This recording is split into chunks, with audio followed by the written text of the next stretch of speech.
Assalamualaikum warahmatullahi wabarakatuh. Nama saya Nur Mar'atus Salihah. Di sini saya akan menjelaskan materi tentang konsep dasar pengembangan kurikulum MI. Pengembangan kurikulum MI memiliki 4 poin, yaitu yang pertama konsep dasar kurikulum, yang kedua komponen-komponen kurikulum, yang ketiga organisasi kurikulum, yang keempat hubungan kurikulum dengan pembelajaran. Konsep dasar kurikulum menurut Undang-Undang Nomor 20 Tahun 2003, kurikulum adalah seperangkat rencana dan pengaturan mengenai tujuan, isi, dan bahan pembelajaran serta cara yang digunakan sebagai pedoman penyelenggaraan kegiatan pembelajaran untuk mencapai tujuan pendidikan tertentu. Bab 1, Pasal 1, Ayat 9. Salah satu komponen yang penting dalam pendidikan adalah kurikulum, karena kurikulum merupakan komponen pendidikan yang dijadikan acuan oleh setiap satuan pendidikan, baik oleh pengelola maupun penyelenggara, khususnya oleh guru dan kepala sekolah.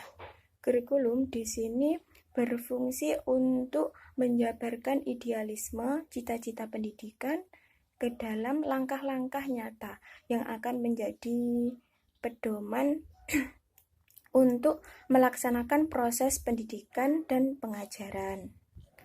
Karena kurikulum bukanlah sesuatu yang diam dan kurikulum itu dijadikan patokan, maka kurikulum harus selalu dikembangkan, yang berarti dalam pengembangan itu terdapat penyempurnaan apabila masih ada kekurangan di kurikulum yang sekarang digunakan, agar kurikulum kedepannya akan lebih menjadi baik.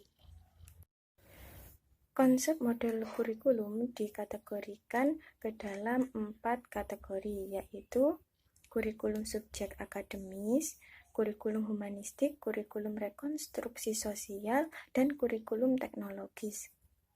Yang pertama, yaitu kurikulum sebagai subjek akademis. Nah, kurikulum sebagai subjek akademis ini sumbernya dari pendidikan zaman dahulu.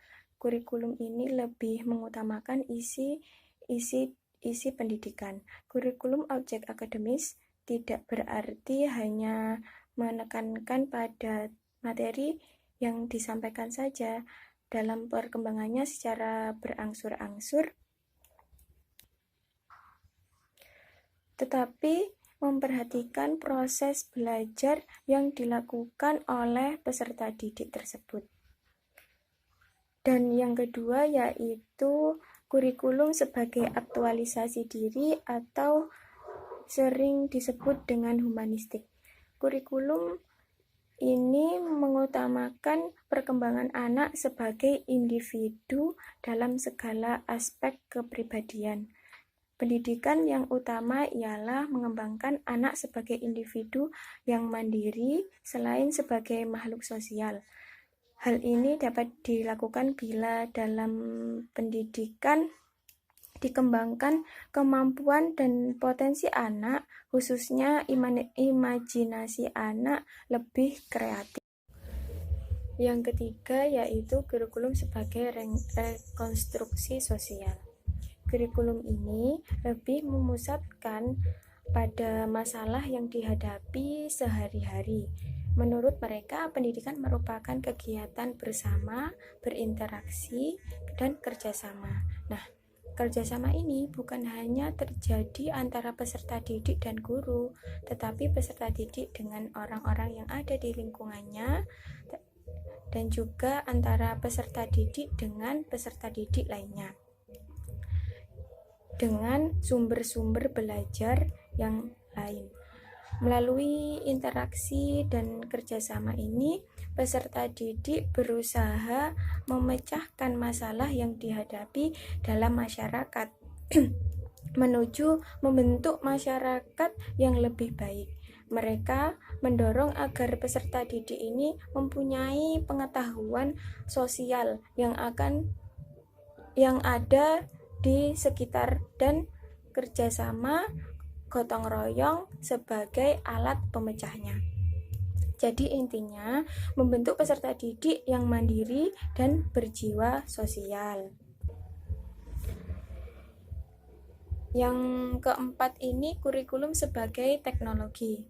Kemajuan dalam teknologi menghasilkan sejumlah alat-alat termasuk alat elektronik yang semakin lama akan semakin banyak dimanfaatkan dalam dunia pendidikan. Seperti halnya sekarang ini, di musim pandemik, pendidikan dituntut untuk memanfaatkan media teknologi agar pembelajaran berjalan dengan baik, dan teknologi pendidikan ini berusaha agar teknik pengajaran dapat dikuasai sepenuhnya sehingga dapat dijamin hasilnya tetap maksimal meskipun pembelajaran dilaksanakan secara online. Yang kedua yaitu komponen-komponen kurikulum. Kurikulum memiliki beberapa komponen. Yang pertama yaitu komponen tujuan, yang kedua yaitu komponen isi atau struktur program atau materi pembelajaran, yang ketiga komponen media atau sarana dan prasarana, yang keempat komponen strategi belajar mengajar, yang kelima komponen proses belajar mengajar, yang keenam komponen evaluasi atau penilaian. Yang pertama, komponen tujuan. Komponen tujuan merupakan hal yang sangat penting dalam proses pendidikan. Tujuannya yang ingin dicapai meliputi aspek kognitif, afektif, dan psikomotor. Aspek kognitif diarahkan pada pengembangan akal, intelektual anak didik. Aspek afektif diarahkan pada pengembangan rohani anak, sedangkan aspek psikomotor diarahkan pada pengembangan keterampilan jasmani anak. Yang kedua yaitu komponen isi atau struktur program materi pembelajaran. Komponen isi dan struktur program materi pembelajaran merupakan materi yang diprogramkan untuk mencapai tujuan pendidikan yang telah diterapkan. Isi atau materi yang dimaksudkan yaitu berupa materi bidang studi seperti matematika, bahasa Indonesia, IPA, IPS, fikih, akidah akhlak, bahasa Arab, dan lain-lain.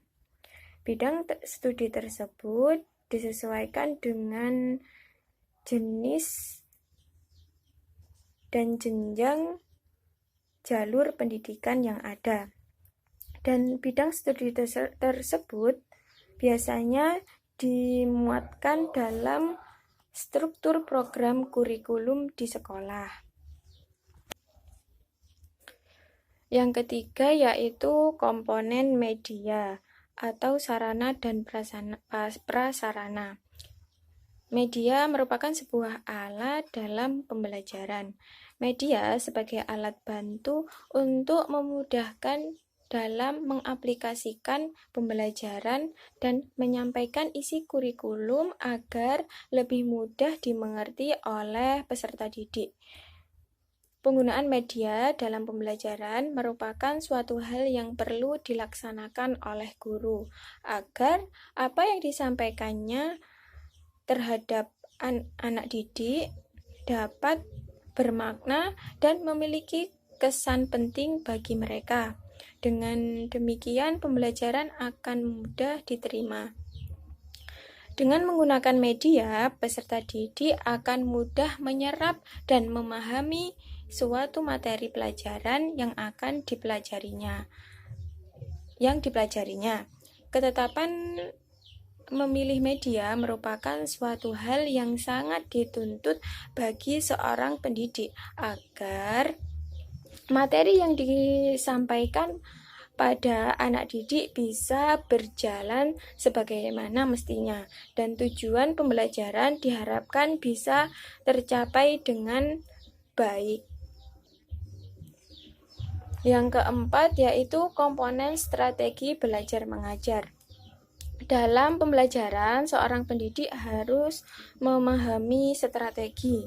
Strategi pembelajaran dipahami sebagai cara yang dimiliki oleh pendidik atau seorang guru dalam pembelajaran.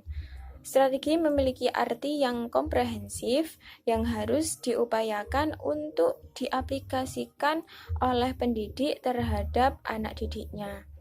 Sejak dari mempersiapkan pembelajaran sampai proses evaluasi.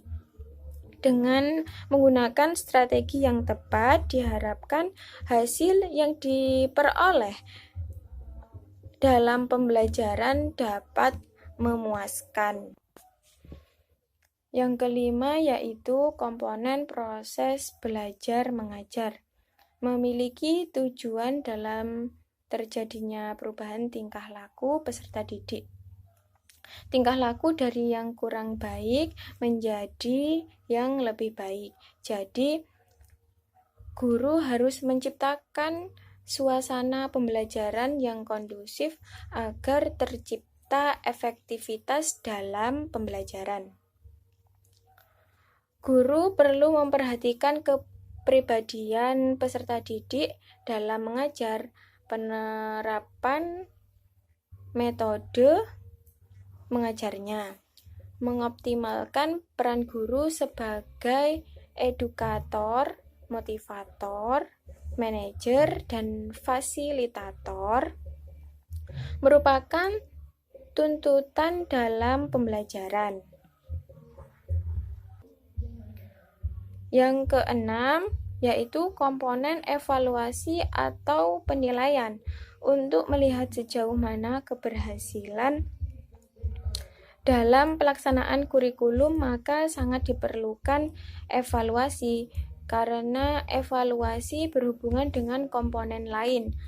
Maka cara ini akan menentukan penilaian tujuan kurikulum, materi atau bahan. Dalam mengevaluasi, biasanya seseorang pendidik akan mengevaluasi anak didiknya dengan materi yang telah diajarkan.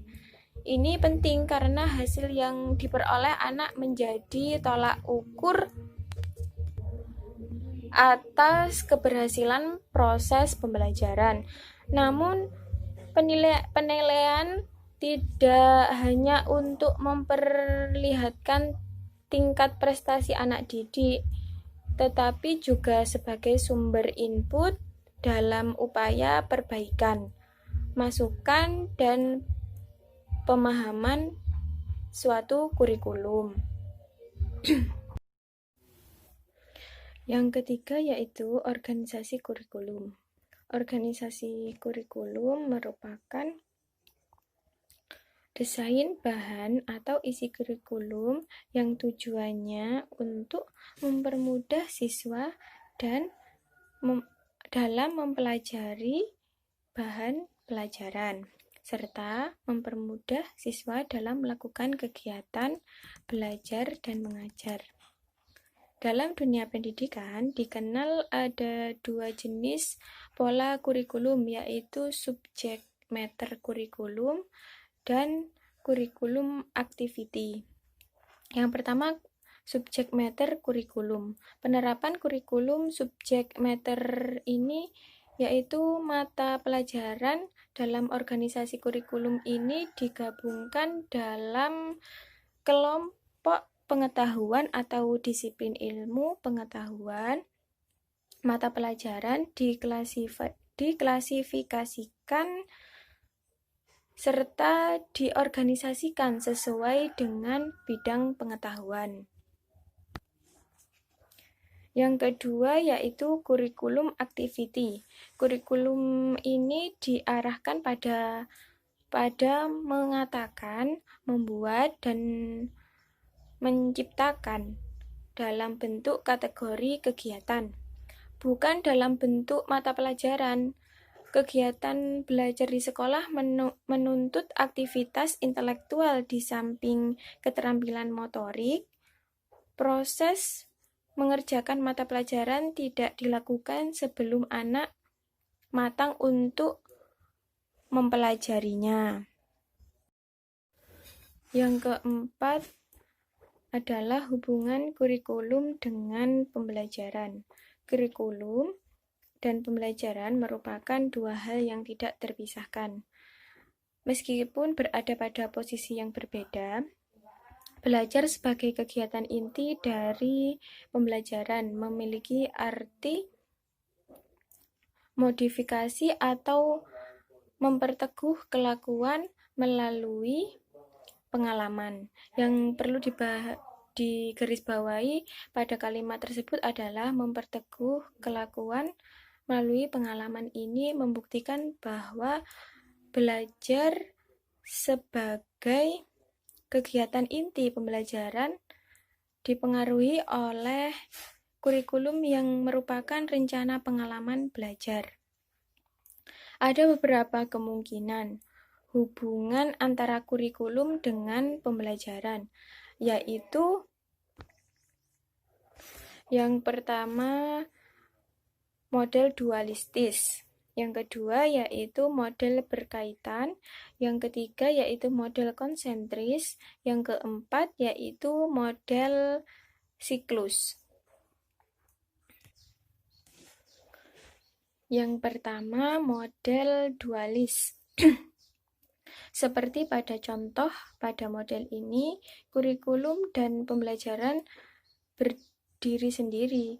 Kurikulum yang seharusnya menjadi pedoman dalam pelaksanaan pembelajaran tidak terjadi.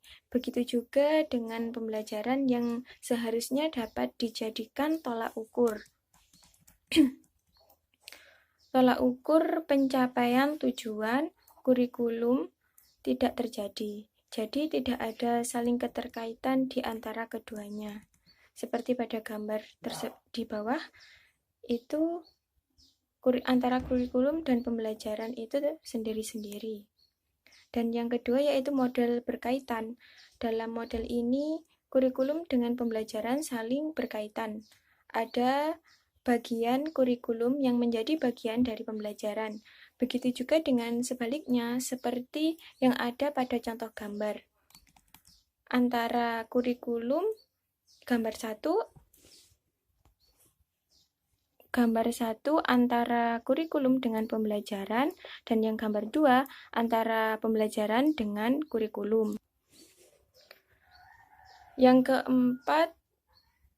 Yang ketiga yaitu model konsentralis. Model konsentralis ini adalah keduanya memiliki hubungan dengan kemungkinan bahwa kurikulum adalah bagian dari pembelajaran atau pembelajaran adalah bagian dari kurikulum. Jadi saling keterkaitan antara kurikulum dengan pembelajaran. Yang keempat yaitu model siklus. Pada model ini menjelaskan bahwa kurikulum dan pembelajaran dianggap dua hal yang saling terpisah, namun memiliki hubungan timbal balik. Kurikulum merupakan rencana tertulis sebagai panduan pelaksanaan pembelajaran, dan di sisi lain pembelajaran mempengaruhi pada perancangan kurikulum selanjutnya. Baik, terima kasih. Sekian dari saya. Wassalamualaikum warahmatullahi wabarakatuh.